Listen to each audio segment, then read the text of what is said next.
एक बार गौतम बुद्ध को एक सभा में उपदेश देना था।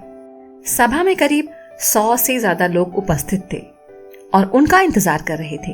गौतम बुद्ध आए लेकिन बिना कुछ कहे चले गए। बुद्ध का ऐसा व्यवहार देखकर सभी हैरान रह गए, लेकिन किसी ने उनसे कुछ भी नहीं कहा। अगले दिन फिर से सभा का आयोजन हुआ, लेकिन आज सभा में उपस्थित लोगों की संख्या घटकर 80 हो गई। आज भी बुद्ध ने ऐसा ही किया। वे सभा में आए लेकिन बिना कुछ बोले ही चले गए। आज भी लोग हैरान हुए, लेकिन बुद्ध से किसी ने कुछ भी नहीं कहा। अगले दिन फिर से सभा का आयोजन हुआ और लोगों की संख्या घटकर 50 हो गई। बुद्ध फिर से सभा में आए और बिना कुछ बोले ही चले गए। आज भी बुद्ध से किसी ने भी कोई प्रश्न नहीं किया। अगले दिन फिर से सभा का आयोजन हुआ और इस बार लोगों की संख्या केवल 30 थी और उस दिन बुद्ध बिना कुछ बोले मुस्कुराकर चले गए। इस कहानी को सुनते हुए आप भी ये सोच रहे होंगे कि जब बुद्ध को कुछ बोलना ही नहीं था तो वो बार बार सभा का आयोजन क्यों कर रहे थे। ठीक इसी तरह सभा में मौजूद लोगों को भी गुस्सा आ रहा था, लेकिन इसका जवाब जानने के लिए आपको धैर्य रखना होगा।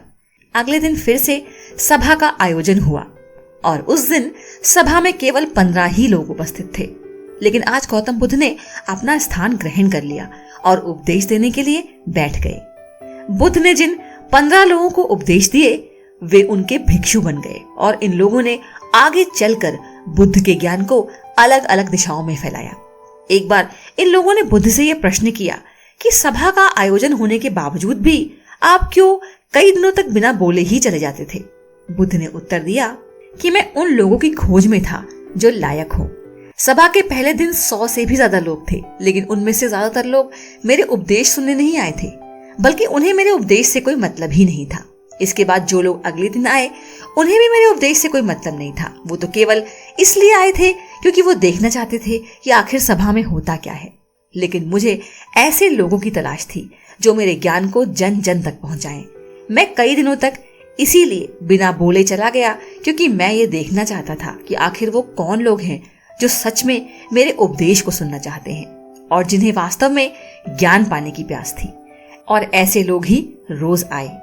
गौतम बुद्ध कहते हैं कि जिनके भीतर धैर्य था उन्हें मुक्ति का मार्ग मिला, और जो लोग जल्दबाजी में थे वो आज घर पर बैठे हुए हैं।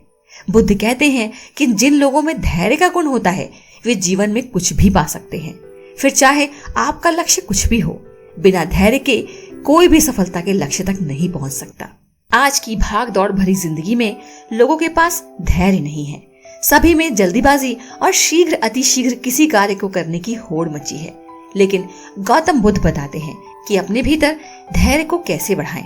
बुद्ध कहते हैं कि निरंतर अभ्यास से हम अपने भीतर धैर्य को बढ़ा सकते हैं। जीवन में हर व्यक्ति सफल बनना चाहता है, लेकिन सफल बनने के लिए आपको अच्छे विचारों को अपनाने की जरूरत है।